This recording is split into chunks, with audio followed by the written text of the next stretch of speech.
여러분, 선거철이 되거나 전국의 지지율이 요동칠 때 혹은 대형 사회적 이슈로 나라가 시끄러울 때마다 국회와 언론에서 빠지지 않고 등장하는 메뉴가 있습니다.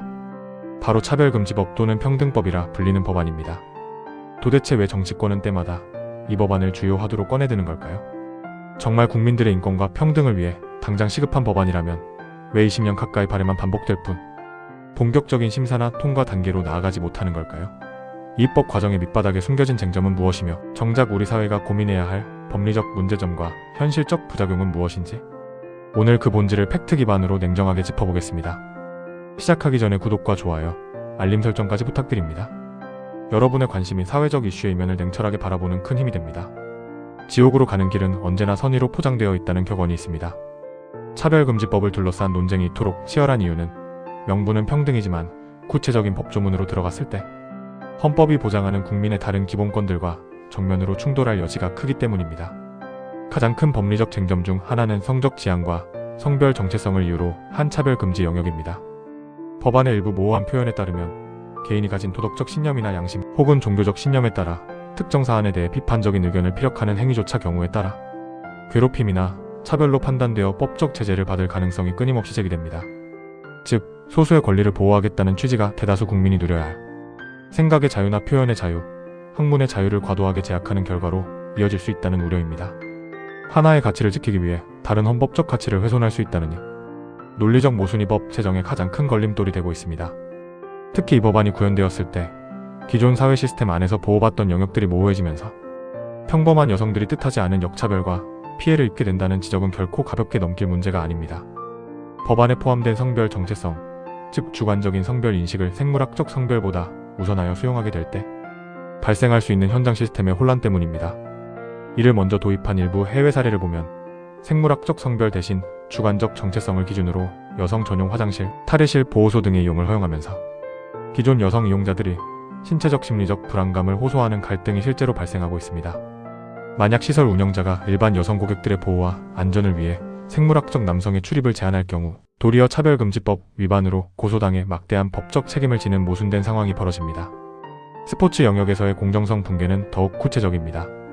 타고난 골격과 근밀도 등 생물학적 남성의 신체 조건을 가진 선수가 자신의 정체성을 여성이라고 주장하며 여성부 경기에 출전하는 일이 해외 고교 및 대학 스포츠, 심지어 국제대회에서까지 따르고 있습니다.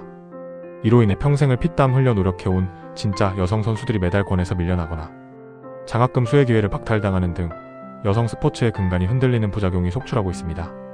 약자를 보호하기 위해 만든 법적 기준이 기존에 엄격히 보호받아야 할 여성들의 안전과 공정성이라는 가치를 침해하여 또 다른 피해자를 낳는 역설적인 상황이 우려되는 이유입니다. 그렇다면 남성들은 이 법안에서 안전할까요?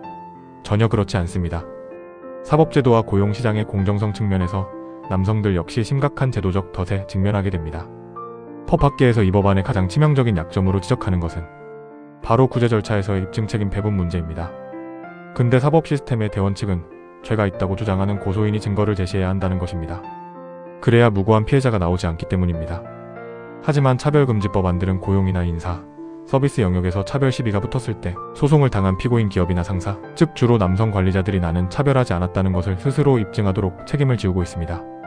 직장 내에서 정상적인 업무 지시나 인사 고가 평가를 내렸음에도 불구하고 상대방이 성별이나 성적 지향 때문에 불이익을 받았다고 주장하며 법적 문제를 제기할 경우 남성 직장인이나 자영업자들은 자신이 차별적인 의도가 없었음을 법적으로 완벽히 증명해야 하는 과도한 방어 부담을 안게 됩니다.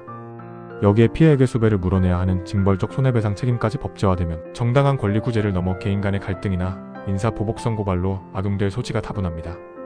결과적으로 조직 내에서의 건전한 소통은 마비되고 서로가 서로를 감시하며 법적 소송전으로 번지는 사회적 비용과 불신이 걷잡을 수 없이 커질 수 있다는 법리적 경고가 계속해서 나오는 이유입니다. 상황이 이처럼 복잡하고 정교한 조율이 필요함에도 불구하고 정치권이 이 문제를 대하는 태도는 철저히 자신들의 손익계산에 치우쳐 있다는 비판을 면하기 어렵습니다. 부동산 정책, 물가 안정, 세금 감면, 일자리 창출 같은 민생 현안은 구체적인 정책 성과와 데이터로 평가받기 때문에 책임 부담이 매우 큽니다.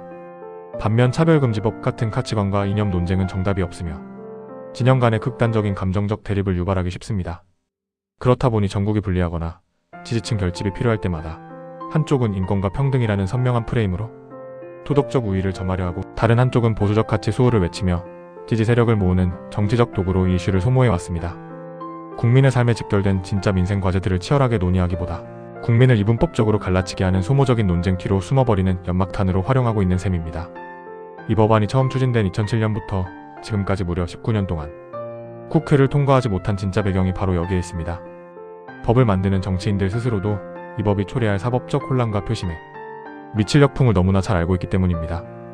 거대 양당은 충분히 법안을 심도 있게 다룰 수 있는 압도적인 의석수를 가졌을 때도 막상 적극적인 사회적 합의나 정교한 법안 보완 조율에 나서지 않았습니다.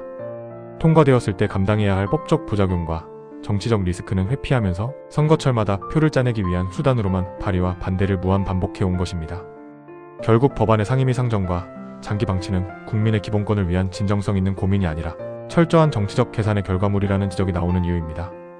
법률은 한번 제정되면 국민의 일상과 신체, 그리고 생각까지 규제하는 강력한 법적 권력이 됩니다. 취지가 그럴듯하다고 해서 세부 조항의 모순과 잠재적 부작용을 간과한 채 법을 만들면 그 혼란의 대가는 고스란히 평범한 국민 전체가 짊어지게 됩니다. 우리가 뉴스 밑바닥에 숨겨진 이러한 입법 흐름들을 항상 냉철하게 주시해야 하는 이유가 바로 여기에 있습니다.